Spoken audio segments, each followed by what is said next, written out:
मैं डॉक्टर अभिषेक प्रताप सिंह आप सभी का साइकोलॉजी की इस क्लास में स्वागत करता हूं। अगर आप साइकोलॉजी से रिलेटेड किसी भी परीक्षा में 75% से ऊपर नंबर चाहते हैं, बिना भटके अपने सिलेबस से जुड़ी सभी जानकारी एक ही जगह पर चाहते हैं, और अगर आप चाहते हैं कि ये टॉपिक आपको समझ में आ जाए और हमेशा हमेशा के लिए याद भी हो जाए, तो वीडियो को अंत तक देखें, क्योंकि यहाँ पर हर वीडियो आपको 3 पार्ट में समझाया जाएगा। फर्स्ट पार्ट में हम टॉपिक के कॉन्सेप्ट को समझेंगे। सेकेंड पार्ट में आपको ये टॉपिक याद कराया जाएगा। और थर्ड पार्ट, टॉपिक से जुड़े महत्वपूर्ण प्रश्न जो अब तक परीक्षाओं में पूछे गए हैं या आगे आने वाली परीक्षाओं में पूछे जा सकते हैं, उनके बारे में बताया जाएगा। और ये तीनों चीजें साथ साथ चलेंगी। तो इसीलिए एक बार फिर से मैं आप सभी से यही कहूंगा कि वीडियो को अंत तक जरूर देखें।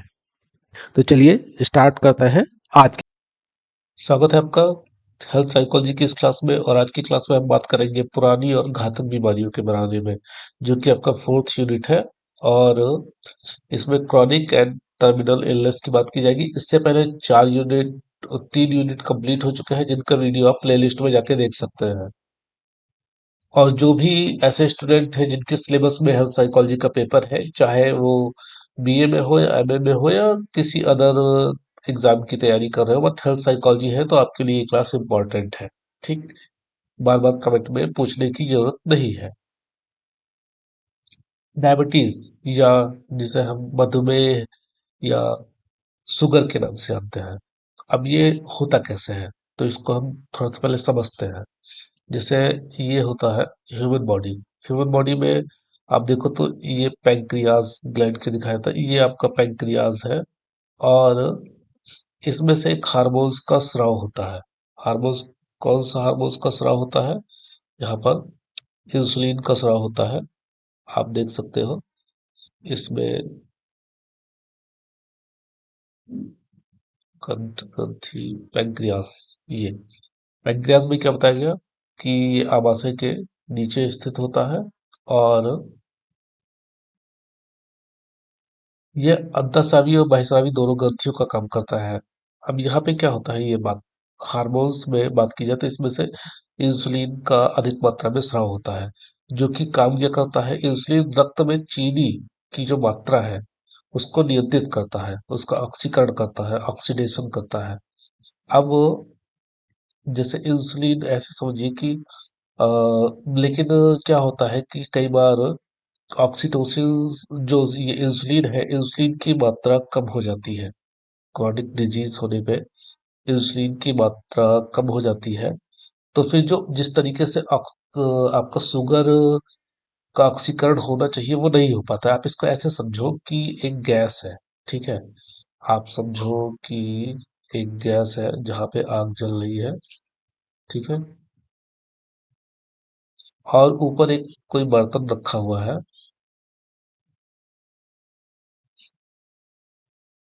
ठीक है, जिसमें पानी भरा है।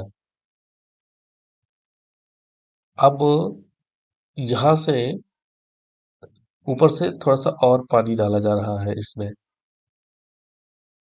लेकिन क्या हो रहा है कि गैस इतनी तेज जल रही है कि जो ऊपर से पानी डाला जा रहा है वो बाहर नहीं निकलने पाता, क्योंकि तब तक भाप बन के जो अंदर का पानी है वो भाप बन के निकल भी रहा है, भाप बन के उड़ जा रहा है।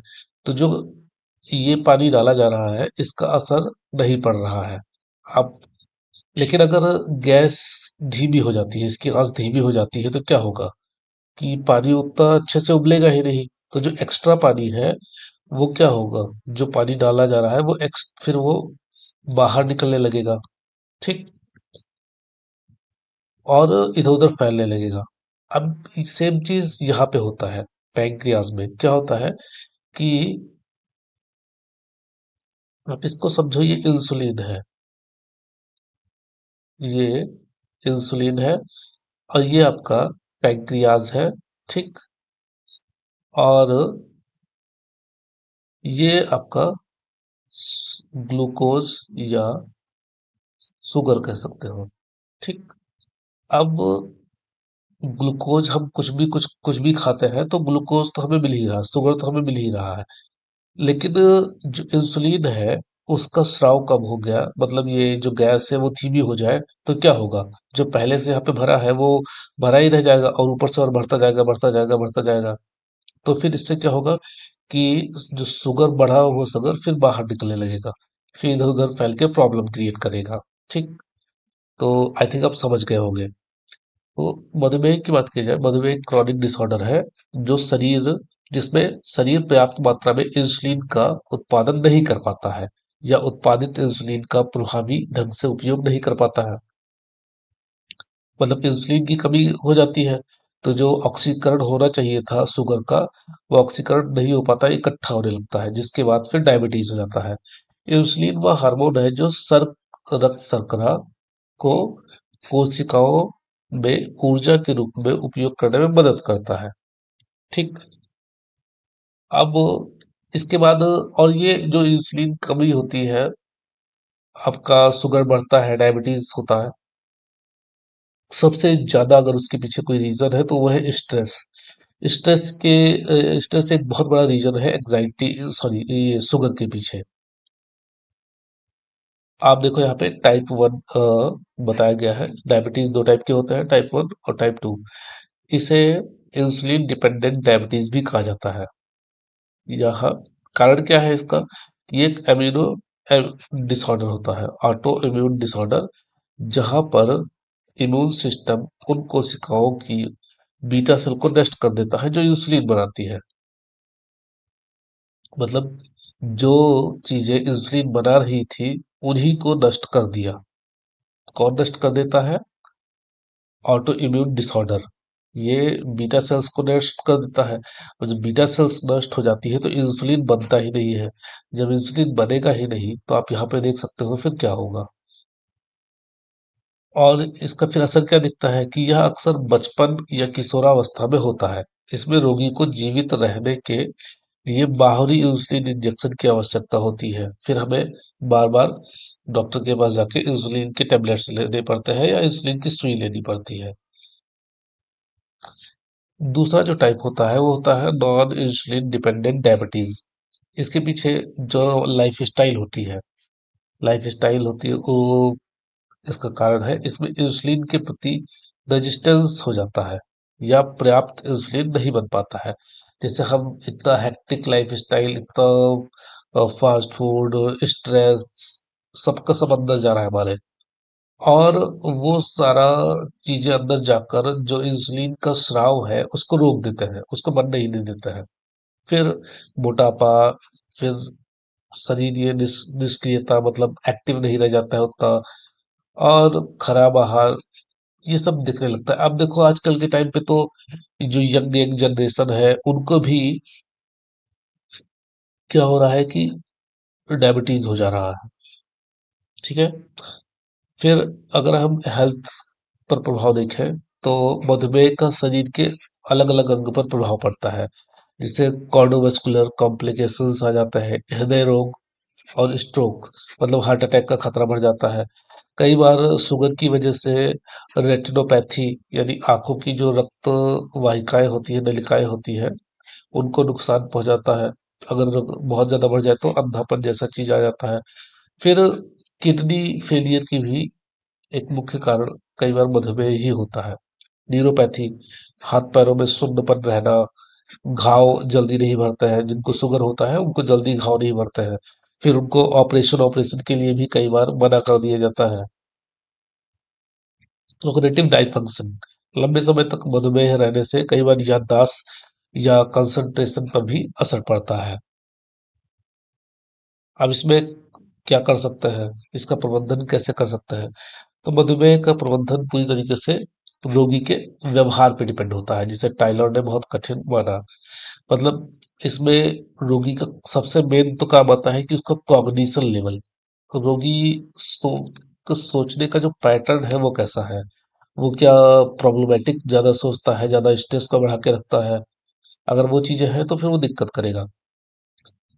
इसमें देखिए क्या बताया है टाइलर ने, कॉम्प्लेक्स रेगमेन, देन में कई बार ब्लड शुगर चेक करना, इंसुलिन लेना, सख्त डाइट फॉलो करना, ये सब बहुत ज़्यादा थकाऊ होता है और इसके लिए कई बार पर्सन ये फिर छोड़ देता है।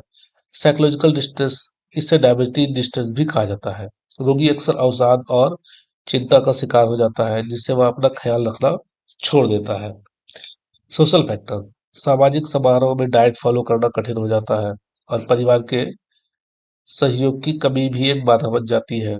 कई बार घर में भी अरे चावल खा लो ना, नहीं बना पा रोटी, तो इस तरीके से भी दिक्कत हो जाती है।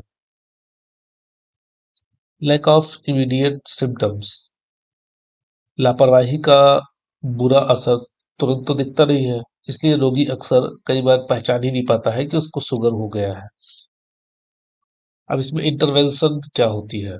अगर हम साइकोलॉजिकल इंटरवेंशन की बात करें, स्वास्थ्य मनोवैज्ञानिक इसके कैसे कर सकता है, तो यहाँ पर सीबीटी बिहेवियरल थेरेपी दी जाती है, कॉग्निटिव बिहेवियरल थेरेपी। यह रोगी के उन विचारों को बदलता है जो उसे परहेज करने से रोकते हैं। तो मतलब उनको इस तरीके से उनकी जान के बारे में, उनकी जिंदगी के बारे में अवेयर किया जाता है कि आप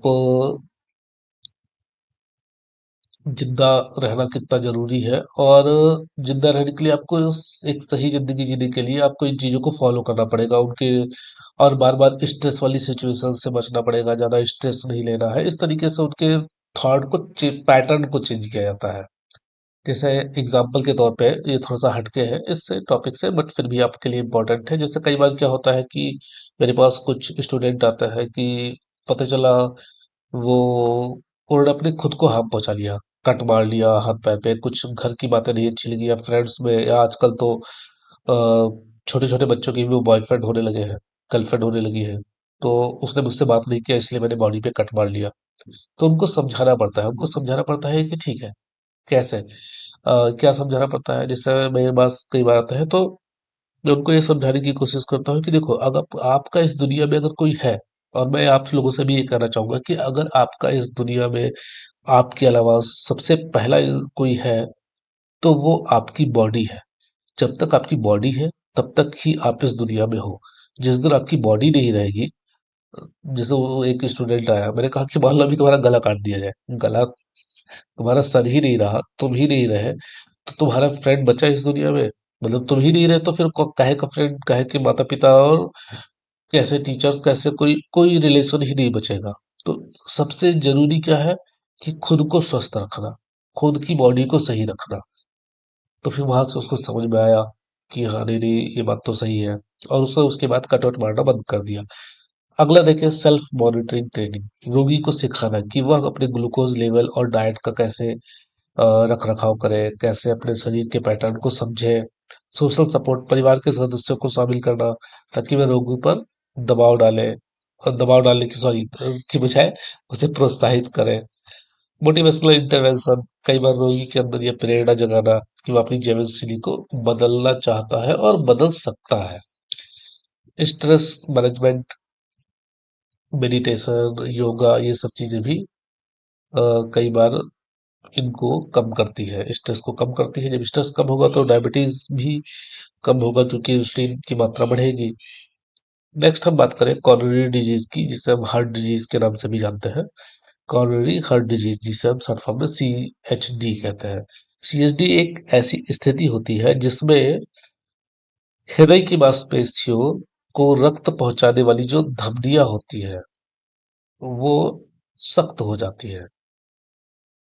तो फिर ब्लड का जो फ्लो है, जैसे मान लो कि एक पाइप है, ठीक, अब पाइप से कोई भी चीज आसानी से बह रही है, जा रही है। अब पता चला कि पाइप के जो साइड की चीजें हैं, ये चीजें ये मोटी होती जा रही है, ये इधर से मोटी हो रही है, इधर से भी मोटी हो रही है। तो जो बीच का रास्ता है वो ब्लॉक होने लगता है, वो उस तरीके से वहां पे रक्त फ्लो हो ही नहीं पाता है। ठीक है, यह मुख्य रूप से एथेरोस्क्लेरोसिस के कारण होता है। एथेरोस्क्लेरोसिस क्या है? इसमें धमनियों में वसा या प्लॉक जमा हो जाता है। जो लोग बहुत ज़्यादा फास्ट फूड खाते हैं उनका कई बार फिर आप कोलेस्ट्रॉल बढ़ जाता है और फिर वो इधर जमा होने लगता है, जो नलिकाएं होती है वहां जमा हो जाता है, और इसी वजह से फिर वो जो फ्लो है उसमें रुकावट आ जाती है, जिससे हृदय को ऑक्सीजन और पोषक तत्वों की आपूर्ति में कमी हो जाती है। जोखिम के कारक क्या है, इसको मनोवैज्ञानिक और जैविक दृष्टिकोण से देखा जाए तो दो श्रेणियों में बांटा जा सकता है। जैसे एक तो परिवर्तनीय कारक, जिससे यह धमनियों की दीवारों पर दबाव डालता है, जिससे वे कमजोर हो जाती है। कोलेस्ट्रॉल का स्तर, कोलेस्ट्रॉल की अधिक मात्रा धमनियों में प्लाक जमा कर देती है। जैसे आप समझ लो, जैसे हमारे घर का कूड़ा कचरा होता है, वैसे बॉडी का हमारे कूड़ा कचरा वो वहां पे जमा हो जाता है। मधुमेह उच्च रक्त शर्करा रक्त वाहिनियों को नुकसान पहुंचाती है।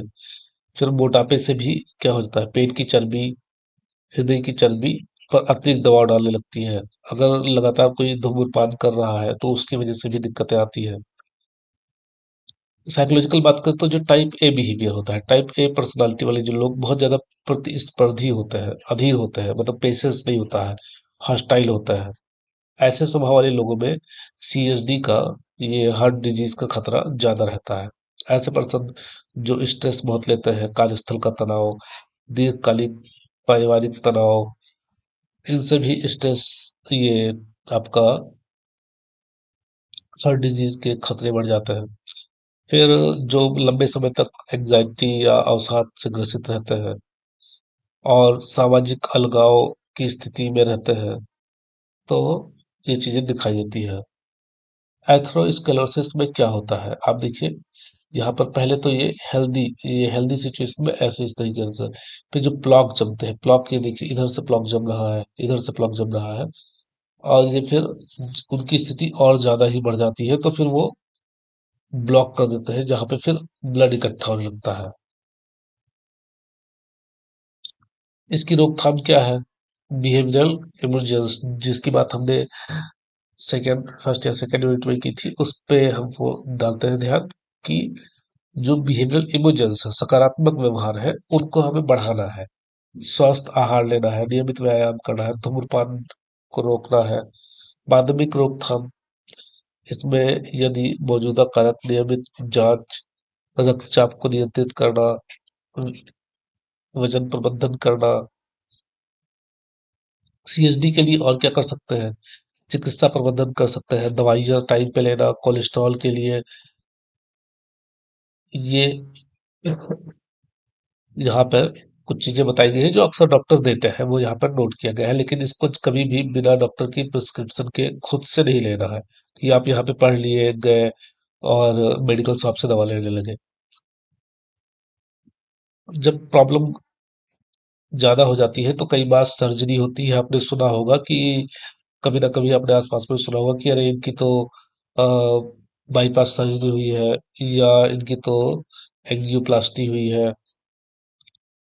इसके बाद साइकोलॉजिकल और बिहेवियरल अगर मैनेजमेंट की बात की जाए तो इसमें कार्डिक रिहेबिलिटेशन या एक व्यापक कार्यक्रम होता है, जिसमें व्या- व्यायाम, शिक्षा और काउंसलिंग शामिल की जाती है। काउंसलिंग भी इसमें काफी ज्यादा अहम रोल प्ले करता है, क्योंकि कई बार ऐसे पर्सन को लगता है कि वो तो ठीक हो ही नहीं पाएगा, तो उनको बार बार समझाना। प्रोग्रेसिव मसल्स रिलैक्सेशन, पीएमआर दिया जाता है। इसमें एक जैकअप का आता है, JPMR, Jacob progressive muscles relaxation technique होती है। वो भी सीबीटी, रोगी को बीमारी के डर से बाहर निकालने की कोशिश की जाती है। ए टाइप के व्यवहार को हम नॉर्मल बिहेवियर में कन्वर्ट करने की कोशिश करते हैं। एडहेरेंस काउंसलिंग, अपनी दवाइयों और परहेज को लेकर ढीला पड़ रहा है तो वहां पे साइकोलॉजिकल काउंसलिंग की जाती है। इस तरीके से उनको सही करने की कोशिश की जाती है। कैंसर की बात करें तो पहले तो ये समझते हैं कि कैंसर होता क्या है। कैंसर शरीर की कोशिकाओं की अनियंत्रित वृद्धि और प्रसार की एक स्थिति होती है। कई बार क्या होता है कि हमारी बॉडी में कुछ इन्फेक्शन हो जाता है, कुछ, और जैसे कोई ऑपरेशन हुआ, ऑपरेशन में कुछ प्रॉब्लम आ गई, तो उसकी वजह से जो हमारे जो प्रॉब्लम क्रिएट करने वाली सेल्स होते हैं, जैसे एक तो होगा आपका रोग प्रतिरोधक सेल्स, दूसरा है आपका जो रोग उत्पन्न करने वाले सेल्स। तो उनकी जो सेल्स की मात्रा होती है वो अनियंत्रित वृद्धि करने लगती है, वो प्रसार करने लगती है। और ये तब होता है जब कोशिका की जो डीएनए है, डीएनए में जब खराबी आने लगती है। जो हमारे सेल्स होते हैं वो कम होने लगते हैं, जो रोग प्रतिरोधक के लिए होता है, और वह सामान्य मृत्यु के बजाय विभाजित होती रहती है, जिससे ट्यूमर बन जाता है। मतलब डीएनए में खराबी आ जाती है तो वो डेड नहीं होता है, वो डेड होने की बजाय वो विभाजित होने लगता है और बहुत तेजी से फैलने लगता है, जिससे कई बार ट्यूमर बन जाता है। आपने देखा होगा कि या सुना होगा आसपास में कि उनको ट्यूमर हो गया, उनको कैंसर हो गया, ट्यूमर था कैंसर हो गया, इस तरीके की चीजें। वैश्विक स्तर पर बात बात किया जाए तो हृदय रोग के बाद कैंसर सबसे बड़ा कारण है मृत्यु का। मतलब जो स्वास्थ्य की वजह से मृत्यु होती है उसमें कैंसर हृदय रोग के बाद दूसरे नंबर पे आता है। और भारत में भी कैंसर के मामले अब तेजी से बढ़ रहे हैं, खासकर जो पुरुषों में फेफड़ों का, मुंह का कैंसर, ये सब, और महिलाओं में स्तन का कैंसर, सर्वाइकल का, ये सब देखने को मिलता है।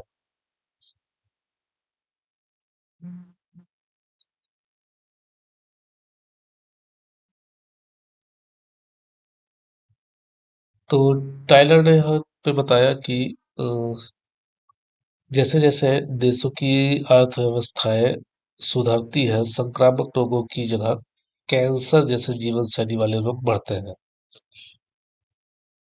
यहाँ पर एक ये विरोधाभासी चीज है कि अर्थव्यवस्था सुधर रही है और प्रॉब्लम्स भी बढ़ रही है। कैंसर के प्रमुख कारण क्या होते हैं? तो कार्सिनोमा, कार्सिनोमा क्या है? यह एक उपकलक कोशिकाओं में होता है, इपिथेलिया थैलियल कोशिका में होता है, जो शरीर के अंगों को ढकती है, जैसे स्तन हो गया, फेफड़े हो गए, प्रोस्टेट कैंसर हो गया। ये लगभग 85% कैंसर के कारण यही होता है।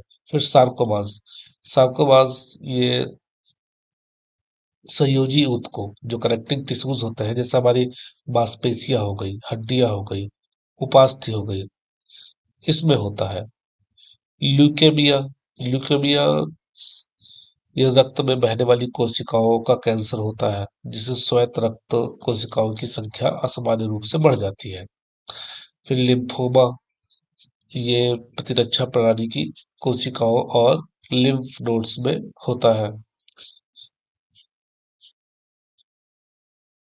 कैंसर और सामाजिक कारक, मनोसामाजिक कारक, अगर हम इसकी बात करें तो कैंसर और तनाव और व्यक्तित्व कैंसर को कैसे प्रभावित करता है।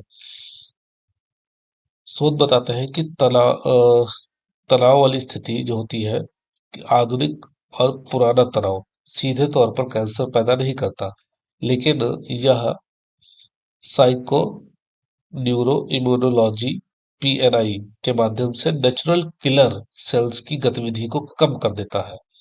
नेचुरल किलर की गतिविधि को मतलब जो हमारे रोग प्रतिरोधक कोशिकाएं होती है उनको कम कर देता है। जो हम लगातार, जैसे आप लगातार स्ट्रेस के बारे में सोच रहे हो, लगातार आप स्ट्रेसफुल सिचुएशन को ही याद कर रहे हो, तो हमारे ज्यादातर जो सेल्स होते हैं वो इधर ही लग जाते हैं, इधर ही लग जाता है, वो इस स्ट्रेस को कम करने में लग जाता है। तो दूसरी साइड से अब मान लो इधर इधर से अटैक हो गया, ये आपकी बॉडी है, ये आपकी बॉडी है पूरी, ठीक। अब इधर अटैक हो रहा है, इधर ज्यादा सोच रहे हैं तो इधर जा रहा है, ये रोग प्रतिरोधक क्षमता है सेल्स, तब तक पता चला इधर से अटैक हो रहा है।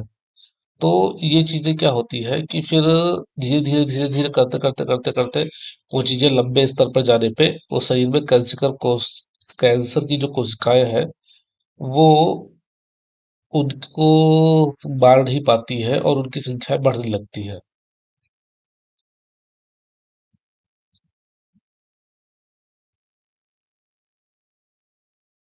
व्यक्तित्व, जैसे पुराने शोधों में पाया गया कि टाइप सी पर्सनालिटी होती है। टाइप सी पर्सनालिटी के लोग दब्बू स्वभाव, भावनाओं को दबाने वाले होते हैं और संघर्ष से बचने वाले लोग होते हैं। ऐसे लोग कैंसर प्रोन होते हैं, मतलब इनके अंदर कैंसर की होने की जो क्षमता है, सॉरी संभावना है, वो ज्यादा होती है।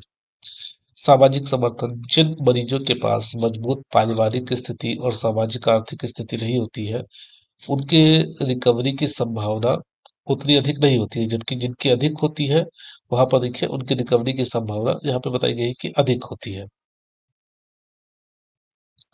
अवसाद, कैंसर का निदान होने के बाद अवसाद होना आम बात है, लेकिन यह कीमोथेरेपी के प्रति शरीर की प्रतिक्रिया को धीमा कर सकता है।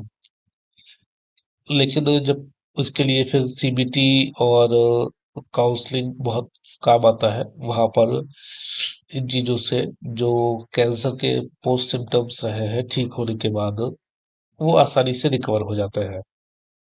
यहाँ पर देखिए बताया भी गया है, सीबीटी यहाँ पे काम आता है काफी ज्यादा। ठीक है।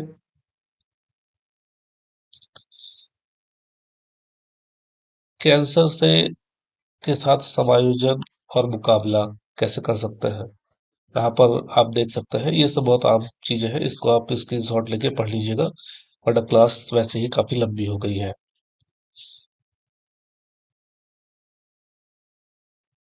यहाँ पे टाइलर ने बताया कि अलग अलग तरीके अपनाते हैं, जैसे seeking social support, cognitive escape avoidance, distancing,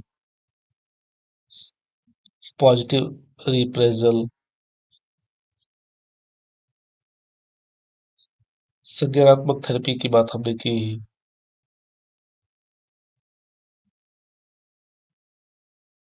अब बात करते हैं हम एचआईवी की। तो एचआईवी, या जो बाद में चल के एड्स के रूप में देखा जाता है, ह्यूमन इम्यूनोडिफिशियंसी वायरस। यह वायरस जो शरीर की प्रतिरक्षा प्रणाली, विशेष रूप से हेल्पर टी सेल्स पर हमला करता है, और जो आगे चलकर फिर एड्स का रूप ले लेता है, एक्वायर्ड इम्यूनो डिफिशियंसी सिंड्रोम का रूप लेता है। यह एचआईवी संक्रमण की अंतिम और सबसे गंभीर अवस्था होती है। मतलब जो एचआई एड्स क्या है, एड्स लास्ट स्टेज है, एचआईवी संक्रामक। जब एक एचआईवी का संक्रमण होता है तो फिर उसकी लास्ट जो कॉन्सिक्वेंसेस निकल के आता है, वो एड्स के रूप में निकल के आता है। जब व्यक्ति की सीडी फोर सेल्स, कोशिकाओं की संख्या बहुत कम हो जाती है, या उसे कोई गंभीर ऑपर्चुनिस्टिक इन्फेक्शन हो जाता है, तब फिर एड्स की प्रॉब्लम देखने को मिलती है। ठीक है।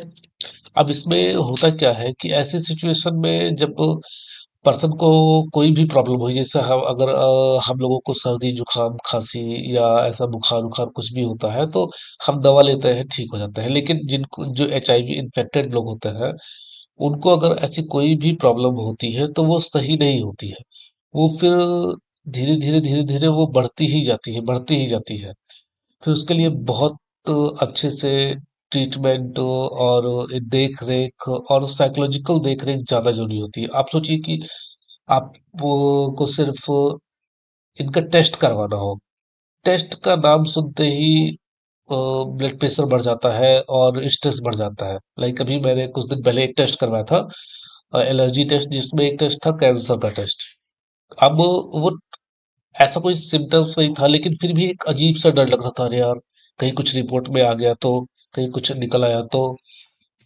दूसरे दिन जब रिपोर्ट आई, उसके बाद जब रिपोर्ट में आया कि नहीं सब कुछ नॉर्मल है, ऐसा कुछ भी नहीं है, हाँ एलर्जी बढ़ी हुई है, बट जो कैंसर वाली रिपोर्ट थी वो नॉर्मल आई, तो जान में जा रही, जबकि ऐसा कुछ भी नहीं था, वो एक नॉर्मल टेस्ट था।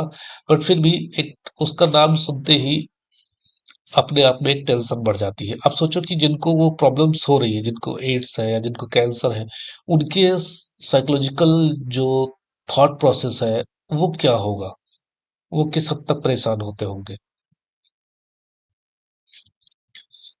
इसमें फिर जोखिम कारक क्या होता है, जैसे आप आप सभी जानते हो, बहुत बार आपने टीवी में देखा होगा कि असुरक्षित यौन संबंध हुआ या संक्रमित सुई अ, का साझा करने पे, जैसे आप कोई गया दाढ़ी बनवाने, हम सेव करवाने गया, वहां पे किसी पर्सन ने ऑलरेडी सेव करवाया था और उसको एचआईवी संक्रमण था, और उसी ब्लेड से फिर वो उसका मतलब एचआईवी संक्रमण था उसका, दाढ़ी बनाते टाइम वो कट गया था उसका ब्लेड, उसका ब्लड उस ब्लेड में लग गया, और उसी ब्लेड से फिर किसी दूसरे पर्सन की उसने दाढ़ी बनाई और वो कट हो जाता है, और उसके ब्लेड मतलब ब्लड में ये वाला ब्लड मिल जाता है, तो वहां से वो संक्रमण हो सकता है। या असुरक्षित यौन संबंध, अनसेफ सेक्स से, किसी पर्सन के पहले से एचआईवी रहा हो और उसके साथ अनप्रोटेक्टेड सेक्स करने पे भी ये चीजें होती है।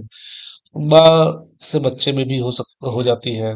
और ब्लड ट्रांसफर, अगर किसी पर्सन को एचआईवी है और उसका ब्लड किसी दूसरे को चढ़ा दिया जाए, तो वहां पे भी ये चीजें देखने को मिलती है।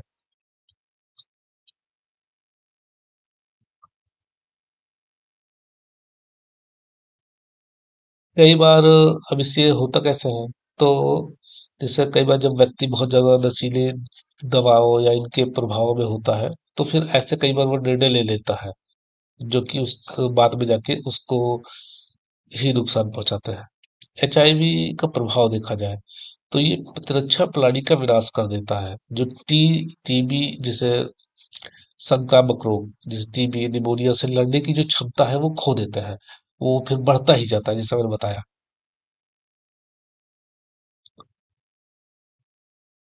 अपॉर्चुनिस्टिक इन्फेक्शन, ऐसे रोग जो सामान्य व्यक्ति को नहीं होते हैं लेकिन कमजोर इम्यून सिस्टम वाले एड्स रोगियों के लिए घातक बन जाते हैं।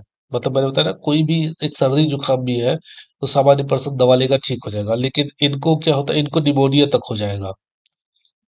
ऐसे बच्चे की याददाश्त कम होना, भ्रम, और एड्स डिमेंशिया कॉम्प्लेक्स हो जाना।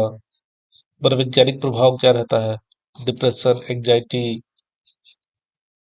जब पता चल जाता है, पर्सन को डायग्नोस हो गया कि उसको एचआईवी है, तो फिर वो एक मृत्यु कब है, एक अकेलेपन कब है, क्योंकि लोग भी उसके पास आसपास आना बंद कर देते हैं। समाज और कभी कभी परिवार द्वारा त्याग दिए जाने कब है।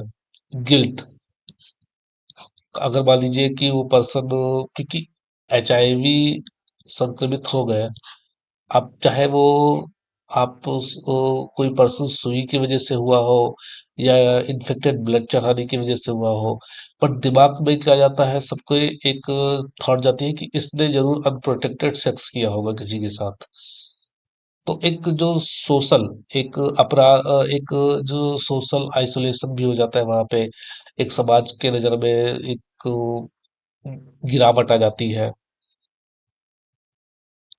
अगर बात की जाए इसके इलाज की, तो वर्तमान में इसका कोई स्थायी इलाज नहीं है, लेकिन कुछ थेरेपी है जिनकी वजह से इसकी जो प्रॉब्लम है उसको बढ़ने से थोड़ा रोका जा सकता है, और इंसान की उम्र को थोड़ी लंबी की जा सकता है। ठीक है। नियमित जांच, CD4 काउंट मॉनिटरिंग, इसकी वजह से वो चीजें नियमित जांच वाच होती है। एडेरेंस पालन करना आर्ट का सबसे महत्वपूर्ण हिस्सा है कि बिना एक भी खुराक छोड़े दवा लेना, और वायरस को रेजिस्टेंस मतलब करना, उसको बढ़ने से रोकना। और वैज्ञानिक और व्यवहारिक हस्तक्षेप क्या हो सकता है, तो कोपिंग स्किल ट्रेनिंग, यहाँ पे अवॉइडेंट कोपिंग बीमारी से तेजी से बढ़ती है, और एक्टिव कोपिंग और प्रॉब्लम सॉल्विंग सिखाना बहुत जरूरी होता है। अगर आप जैसे किसी पर्सन को बीमारी हो गई है और वो नकार रहा है, मुझे तो हुई ही नहीं, मुझे हुई नहीं, मुझे हुई ही नहीं, है तो प्रॉब्लम तो बढ़ती ही जाएगी, वो चाहे ऊपर से कितना भी नकार दे। कॉग्निटिव बिहेवियर थेरेपी यहाँ पे काम आती है कि उनको ये समझाना कि ठीक है, प्रॉब्लम हो गई है, बट अभी भी आप इनसे लड़ सकते हो, और अपनी स्किल को अपनी स्किल की मदद से अपनी प्रॉब्लम्स को थोड़ा कम कर सकते हो। हम्म, तो इसमें फिर आगे देखते हैं कि अटेंडेंस काउंसलिंग, रोगी को दवा के सख्त नियमों को पालन करने के लिए प्रेरित करना, ये चीज़ें यहाँ पर देखने को मिलती है। तो ये आपका 4th यूनिट यहाँ पे खत्म होता है और नेक्स्ट क्लास में 5th यूनिट की बात करेंगे, क्योंकि 4th यूनिट ऑलरेडी काफ़ी लंबा हो चुका है। तो मिलता है नेक्स्ट वीडियो में, तब तक के लिए धन्यवाद।